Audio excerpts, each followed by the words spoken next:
The date today, as of recording this video, is August 11th, 2019, and I just finished Fire Emblem Three Houses for the Nintendo Switch. So, let's talk about it. So, if you've seen my previous video on this game, that was dated before the release of Fire Emblem Three Houses, you'll know that I was extremely excited about this game. And now that I've finished it, I'm sure there's a question that's on everyone's minds right now. What did you think of it? And more accurately, I guess the question would be, where does this place in your series rankings of Fire Emblem games, Chris the Fields? And I think now that I've finished just one playthrough of this game, I can say that it wasn't my favorite Fire Emblem game. It wasn't my second favorite Fire Emblem game. In fact, I kind of struggle to wonder if this is even in the top 5 at all for my series rankings, to be honest.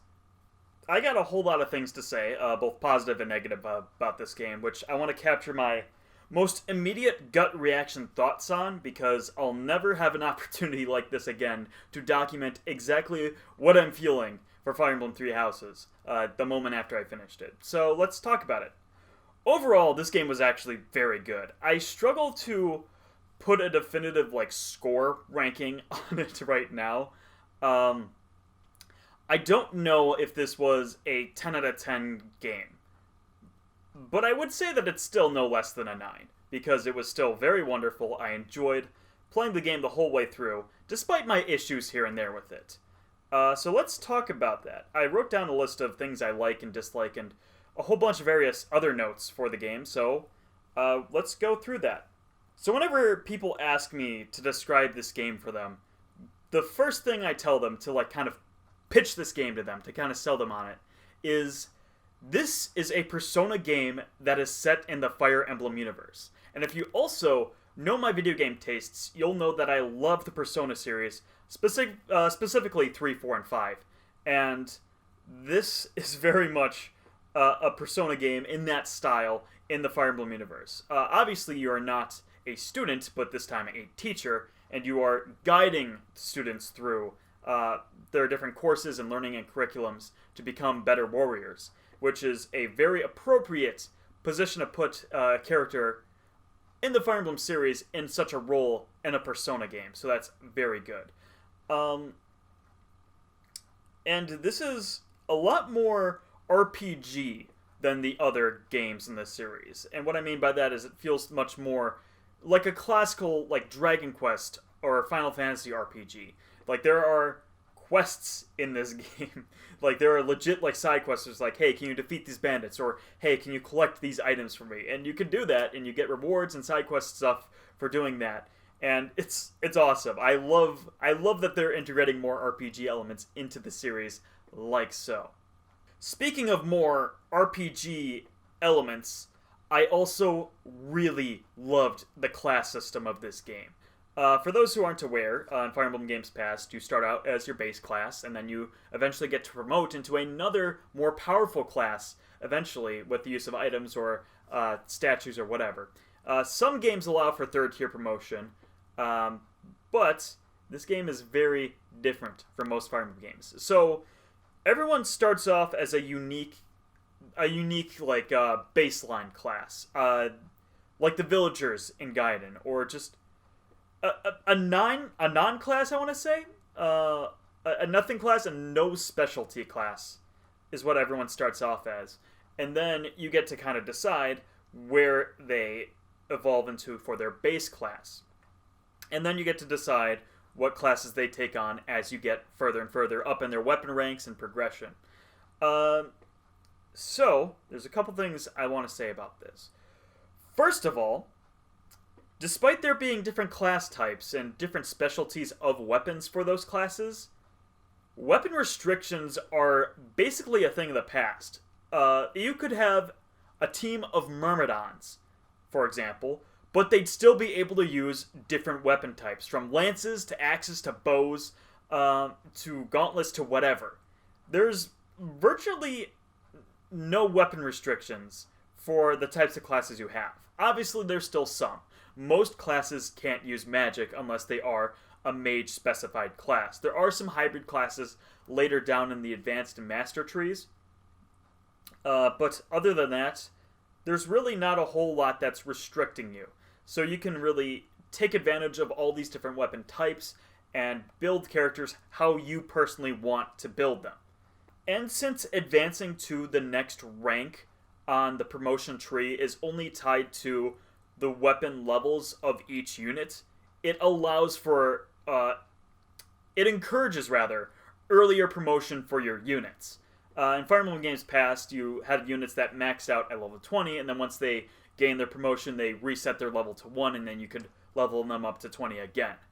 That is actually kind of,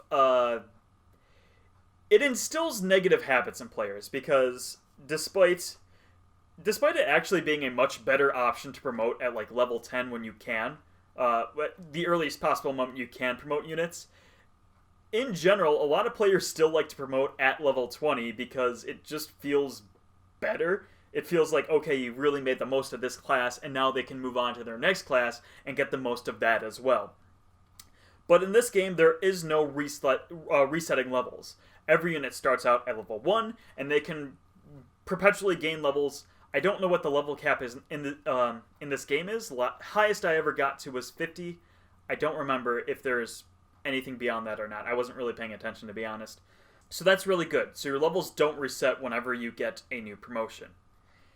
And my favorite part about the promotion system is that this is basically the job system from like a Final Fantasy 3 or a Final Fantasy 5. As long as you've learned the certification for whatever class you chose, you can switch between whatever classes those units learned at any given time. Outside of battles, that is. But still, you could have someone level up to be a Pegasus Knight, and then you decide, I really need some more mages for this team because we're going into a desert or a sandy map now. So you can get them the classification for mages and then switch between them whatever you want. And it's awesome. I love it. It allows for so much unit diversity and planning and strategic thinking and just awesomeness. It's amazing. I loved the job system in this game. Which is, in a way, my favorite thing about Three Houses, is it allows you whatever options you want. It doesn't take anything away from you. It doesn't restrict you in any way. If you decide that, okay, maybe a Cavalier wasn't the best option for this unit, you can bring them back into another specification they're more suited for, and it's awesome. You can just do that, and the game's not stopping you. Units can be anything you want, they can be everything you want, and it was amazing to build them to my personal tastes. And this was a unrelated thing, but this is another thing I liked about this game, is that you play as a self-insert character, and you have different dialogue choices throughout the game. You're otherwise silent, but you have like these different dialogue options you can choose. Basically, like any RPG you can think of, really. And depending on what option you choose, you can either actually boost support infinity or reduce support infinity, depending on how characters respond to what you just said. So that's a little touch, but I really like that. It makes you really feel like the character is more your own than previous games in the series. With that out of the way, the rest of the things I liked about this game are in spoiler territory, so we'll save that for later, and instead we'll talk about things I didn't like about this game, the things that are preventing me from really praising this game. It is a 10 out of 10. So let's talk about it. Let's start with this point. I thought the game was too easy. Now I should preface this by saying that this was mostly my fault because I decided to play the game on normal instead of hard. And the reason I decided that when I played this game is because I avoided as much as I could about this game. I knew virtually nothing about it. So in case there were these weird, crazy gimmicks or things I really needed to get used to, I wanted to not be frustrated by them with this overwhelming difficulty before I eventually continued on with the game. I learned later that you could actually switch from hard mode to normal if you really wanted to, but unfortunately it was too late when I discovered that. I was already significantly through the game, and I thought, well, whatever, we'll just keep going. It didn't take away from my enjoyment of the game that I thought it was too easy, but still, it's something I kind of regret. If I had the ability to go back in time to when I first played this game, I would say, hey, Chris, play the game on hard. You'll be fine. Trust me. Playing the game on normal did influence some things I thought about certain new mechanics and systems. First of all, I didn't super like the Gambit system. I think if I did play on hard mode, I'd really appreciate it.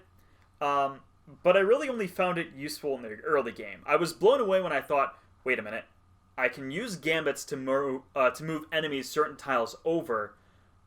Oh, I can move bosses off of healing tiles and thrones. And when I discovered that, I was blown away. I was like, oh my goodness, I love gambits. But that being said, when you get to late game and you have super overpowered units, it's like, okay, I could use a gambit to really throw off the enemy, or I could just put Knuckles on Caspar and have him do 16 times 4 damage and just have it not even matter at all. So, yeah, I chose the easier ladder option for those. So unfortunately, I didn't really get to use gambits as they were probably intended. That being said, they were still useful during certain enemy encounters during the late game. But otherwise, they were kind of a, if all else fails option, use gambits. And my biggest negative for the game is that I really didn't end up liking the story in the end. I liked the concept, and I really appreciate that the people who wrote this game really did put more effort into thinking about the world that this game took place in. I loved that there were like these illustrated mosaics. Is that the right word? No, not quite mosaic, but illustrated paintings for like these like folklore behind the different months for the game and like the culture of Fodland and what the people do, and here's what the children are up to when the sun comes out in the winter moons or whatever. I liked that they really thought about that, but overall the story itself I didn't end up caring for. It starts off in a weird place, and its pacing from the beginning onward fumbles in various parts throughout its story. And by the end of the game, there were a lot of loose ends that didn't get tied up, which I was a little unsatisfied by. And now we come to the spoiler section of the video, so if you have not finished this game, or more specifically, the Black Eagle's Pathway, since that was the path I chose, if you have not finished that part of the story, this is your warning. Bail out now, get out of here, before I accidentally spoil something for you. But if you want to hear my thoughts or you otherwise don't care, feel free to stay. I want to begin this story spoiler section with talking about Byleth, because I think he's a very interesting character to have as the main influencer of a Fire Emblem game. Enigmatic would be the most basic word to describe Byleth. We really don't know a whole lot about him, and we have a whole lot of conflicting information. My original thoughts on what Byleth was, I believed him to be a morph. In case you don't know what that means for the Fire Emblem series, morph is basically just an artificial human, so I thought that's what Byleth was. I found it very suspect that he didn't have any memories or really an established life at all until we finally start playing the game for the first time. From the very beginning of the game, we know that something's up with Byleth. From this very first dialogue option, the three things you can describe yourself with are, I'm a ghost, I'm a demon, I'm a mortal. And all of three of those options are very weird ways to describe yourself. In a way someone who doesn't really know who they are would describe themselves. Like I said before, we're given a lot of conflicting information on who Byleth is, what his backstory is, when we're playing the game, and nothing was really lining up for me at all until we actually started getting to know more about his history. So, obviously, the son of Geralt and an unnamed maiden of the Garreg Mach Shrine that we don't know the history of, or at least I don't at this point. What we can infer is that Byleth's mother was having complications with giving birth to the child. She wasn't going to make it, and the child wasn't going to make it. So to save the infant's life, he was infused with the crest of flames as he was being born. And because of that, he didn't cry, he didn't have emotions, and he didn't even have a beating heart. The most basic function of human life, he wasn't even doing. And not even Geralt knows the full extent of the story behind Byleth's birth, but he was so horrified and confused and concerned about what the truth of the situation was that he decided to flee the monastery when he had the chance to, never to turn back again. So obviously that threw out my theory that Byleth was a morph, because he was still a natural-born human, granted with some unique circumstances behind his birth, but more or less still just a naturally-born human. I then wondered, well, what is Byleth then? And I theorize that he wasn't even necessarily a person for his entire life. I believe that he wasn't even conscious until he finally talked to Sophis at the very beginning of the game. Because Byleth doesn't have even basic memories that, well, even like a half-awake person would have. There's a side quest in the game where you're ridding pirates of in Alliance territory, and Alois is like, well, you're a mercenary, so you've obviously dealt with pirates before, right? And one of the options you can say is, I don't remember. The most basic thing that a mercenary would fight at some point in his career. Pirates, and he doesn't even remember that. Which would be kind of a meta way to explain why the game starts where it does, why the first interaction that Byleth remembers is his dream with Sothis at the very beginning of the game, and why his first conscious living memory is of being awoken by his father the day before he goes to Garreg Mach for the first time. And thus concludes my theory, is that he was a husk of a human. So assuming that my theory on that is correct, the only real mystery we have is why Byleth is able to communicate with Sothis. And obviously it's because he has some connection to her, whether it's bloodline or directly through the crest of flames he has, or what have you. It's probably bloodline, based on the information we're given in the story. So then I begin to wonder, what connection does he have with Sothis? If based on Lady Rhea, we can assume that it was sort of like a direct bloodline thing from the goddess Sothis that got passed down through humans eventually. So I wonder where that connection came from. I think the story wanted you to believe that it was from his mother that he got that divine bloodline. I wonder more, though, if it was actually from his father. Oddly enough, Geralt is just as enigmatic as his son. We almost know nothing about him. We know a few things, that he was once a knight of Seiros. He met a beautiful woman at the Garreg Mach monastery, which he married and had a child with, which would be Byleth, and he escaped after that. There's a lot of holes in his backstory, and a lot of things we don't know about him. And I tried to piece together who Geralt is. And one of the more suspect things about him is that he apparently looks just as young as he did 20 years ago. Based on Alois's reports, it's like, oh, he hasn't aged a day since I last saw him. And it was wonderful. He just looks the same. And it's weird. And it's awesome. So I wondered, okay, what's up with this then? Why does he look the same? Because there's no normal human being that looks the same after 20 years. I don't care how old you are.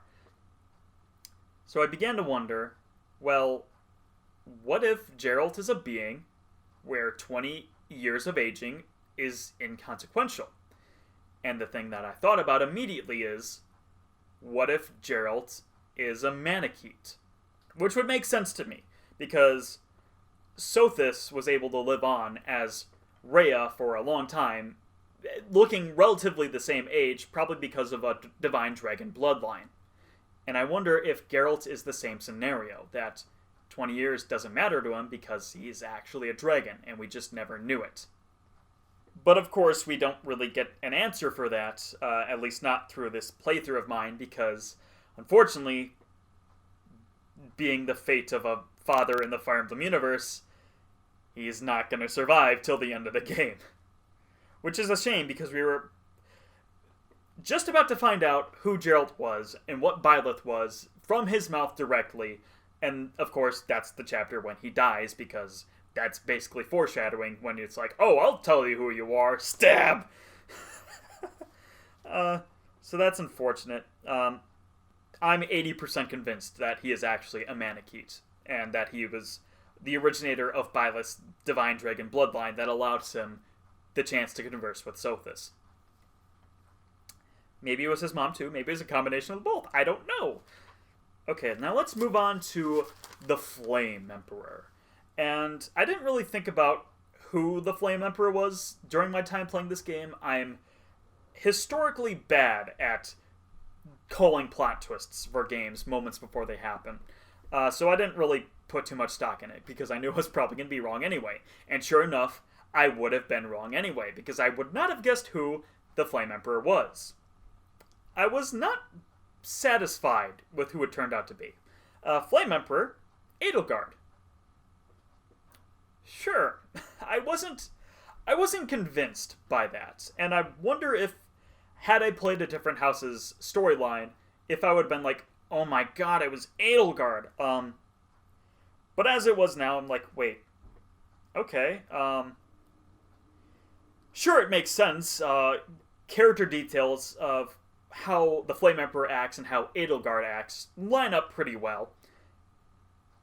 That being said, kind of weird that Edelgard turned out to be the Flame Emperor, and I did have someone point out to me that, oh, well, Edelgard and the Flame Emperor were never in the same scene, so it makes sense. And it's like, yeah, there's a scene where you as Byleth talk directly to the Flame Emperor, and Edelgard is not there.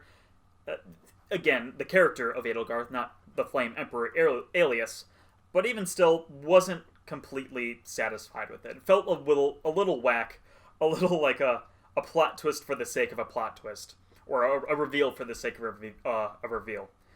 That being said, I did like that the game had the balls to make one of the main characters a potential villain. I love that this game was like, yeah, that person you probably chose this specific house for, yeah, she's your opposing force from now on. I really like the game, or that the game had the balls to do that. The execution, didn't like it so much, but I appreciate that this game wanted to go for something unique in terms of a twist like that. And of course, once you finish that chapter, Rhea is very displeased and is like, Byleth, kill this traitor right now. And I was floored by this part, because you get a prompt that says, this decision will drastically alter the events of the story. You can side with Rhea and try to kill Edelgard, or you can prevent that and side with Edelgard instead. I actually have a note written here in my notebook that Three Houses did Fates better than Fates even did. And what I mean by this is that it really makes you feel like the choices you make are really tailored to the story how you want to play out. Because Fates, it's like you make one decision right at the beginning of the game, and that basically determines which path you're going down. With Three Houses, it was actually a difficult choice deciding which house I wanted to teach at the beginning of the game, because they all made a really good impression on me.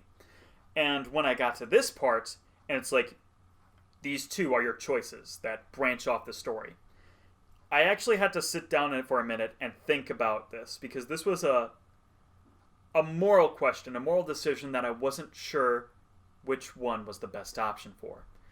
Siding with the church is like, it feels right, because they are the people who gave you such a wondrous position, a wondrous opportunity, and is probably the reason that Byleth is even alive today. At the same time, Edelgard is the person you were teaching throughout this whole endeavor, probably a person you grew feelings for, whether romantic or not is up to the player to decide, and a reason that Byleth even has the depth of emotions that he even has.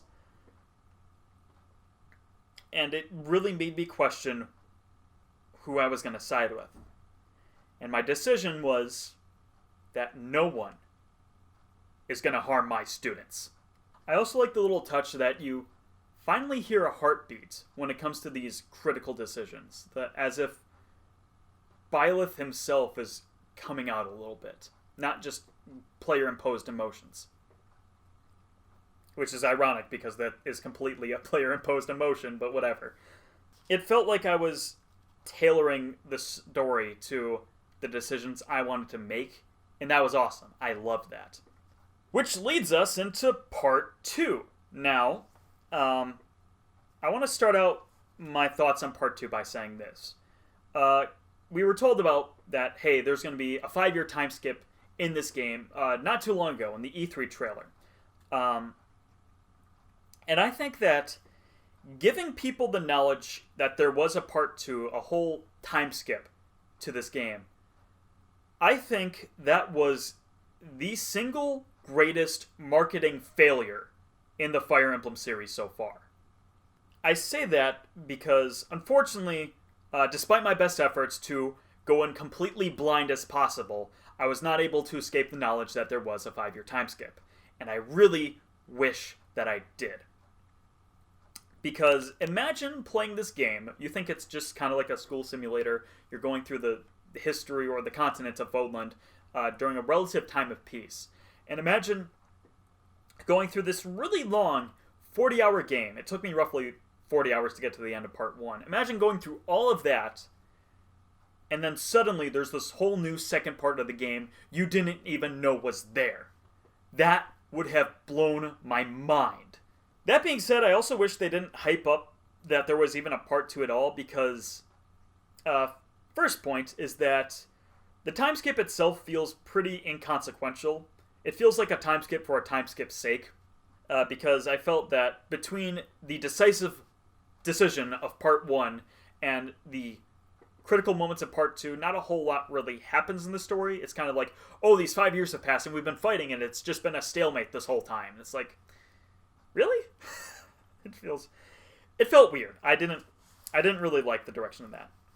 And I also wonder if part 2 was more or less an afterthought sometime later in the game's development, because it feels way too short. Now, it did take me 20 hours to get through, but at the same time, I also wonder, how did I spend 20 hours in part 2? What was I doing? It felt like it could have been 10 hours, maybe, if I was really rushing or just going through crit path. The Alliance and the Kingdom both fall in a reasonably short time. They only take a couple chapters to fell their kingdom. And it's really weird. It feels like part 2 is finally the part of the game where it finally starts to feel like a traditional Fire Emblem game, and it's really over before you know it. And it felt weird. I didn't care for part 2 at all, to be honest. That being said, there was one thing about part 2 which I adored. It's heartbreaking. It's just soul-crushing with how legitimately painful it is on emotions. Very first chapter of part 2, when you're on the bridge, and you begin to see the other students at Garrick Mach, now older and grown up, fighting alongside the enemy, because, of course, that's who you're fighting against. And it makes sense to me that the people who are on the other side of the war are your enemies now. Because, I mean, like, Fates did the same thing, basically. That being said, Ignatz was the first person I killed. He did his death quote, and the enemy general lamented, Ignatz, he was so young. And it was clear, definitive, this kid, this student of yours, is dead. Dead by your hands. I'll tell you what I did in that moment right after I killed Ignatz. I pressed ZL to use Divine Pulse to turn back the clock and then reformulate a strategy where I didn't have to kill any of the people who were former students of Garrick Mach. And this is how I approached the rest of part 2. I said, there is no way I am killing any of the people who were former students of mine. I refuse. And that's what I did. I reformulated a strategy for every chapter so I didn't have to kill any of the other students. And it felt rewarding, and it felt awesome, and it felt that I was filling a role for Byleth, that he was someone who genuinely cared about the people he taught. Even if they weren't directly his own students, he couldn't bring himself to see any harm come to them. And I really loved that so much. The gameplay story integrations from Fire Emblem Past are back in Three Houses, and they're debatably even better than ever in Three Houses. That being said, I was crushed again when one of the later chapters' mission objective was defeat all enemy commanders. And who else were enemy commanders other than the students at Garrick Mach? I'd like to take this time to... I wrote down the names of the people I could not save. Rest in peace. Ingrid, Felix, Mercedes, Sylvain, Dedu, Aeolus, Dimitri, and Catherine. It took a toll on me. It almost brought me to tears, having to kill them. I didn't want to, but that's war. And now let's talk about the final chapter of the game. I found the ending to be actually pretty disappointing. It definitely felt like the mood of a final chapter was being set. Like, we're not going back to the monastery, we're going right to Ferdiad. We're going to march on and defeat Seiros at her peak. And obviously Seiros is a dragon, so therefore we are definitely in final boss territory. But Chapter 18 wasn't listed as endgame, which is very weird. It's always been listed as endgame or finale or whatever in the Fire Emblem games past. And to see that not be the case, it's like, is there something more to this game? Because it feels very much like an endgame right now. And there are even chests. There were even chests in that chapter. Why are there chests in a chapter of an endgame? That makes no sense.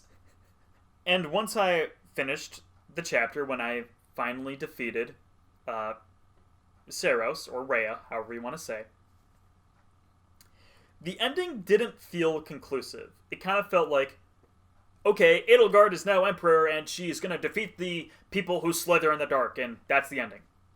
Wait, what? It's like, what? What? Hold on. What? What? That's where we're ending it right now? Like, even the less conclusive games in the Fire Emblem series, like Path of Radiance comes to mind, even that story ended. Obviously, it was still building up to Radiant Dawn, but at least Ike's character arc was concluded at the end of Path of Radiance. I can't really say the same for the characters of Three Houses, at least not in this playthrough. I actually begin to question if I even made the right decisions in my playthrough, because there are so many loose ends in this game. I still don't really know who Nemesis is. I don't know who the Black Knight is. Not the Black Knight, the Death Knight. I don't know really the extent of Rhea and Sothis and who her mother is. Is it the sword? Is it Sothis? What is going on in the story? There's so much I don't know. And that kind of left me a little dissatisfied. That being said, I didn't regret the choices I made. I felt that personally, for myself, if I was put into this situation, which I more or less was, I felt that I made the right decisions for me. I wanted to protect my students no matter what. And because of that, I'm satisfied with the path I chose. That being said, this is my final positive for Fire Emblem Three Houses. This game has New Game Plus! I don't know the extent of it right now because I literally just finished my first playthrough of this game. So I don't know what New Game Plus is. I assume at the very least it just carries over your weapon ranks, maybe your gold, and maybe the levels of Byleth and the other characters. I wouldn't be surprised if they all just reset to level 1 though, but you still get to keep your weapon ranks. But yes, I'm so excited to play this game again on New Game Plus because, well, New Game Plus I think would be kind of pointless in every other Fire Emblem game up to this point. This is the game that is most suited and most appropriate for it and I'm so excited to play this game because of that. So I'm definitely going to export this video, clean up whatever I need to clean up for this video, upload it, and then start playing Three Houses again. And I don't know who I'm going to choose this time. I think that if I play the Blue Lions, I'll probably get a more interesting and fuller story, but at the same time, the Golden Deer are the best. Claude is the best boy. Despite the fact that I chose the Black Eagles, this is true. Golden Deer are the best. They're the best house. So maybe I'll play them, or maybe I'll save the best for last. Who knows? I know this video was pretty disconnected. That being said, thank you for watching. Hope to see you again. Thank you.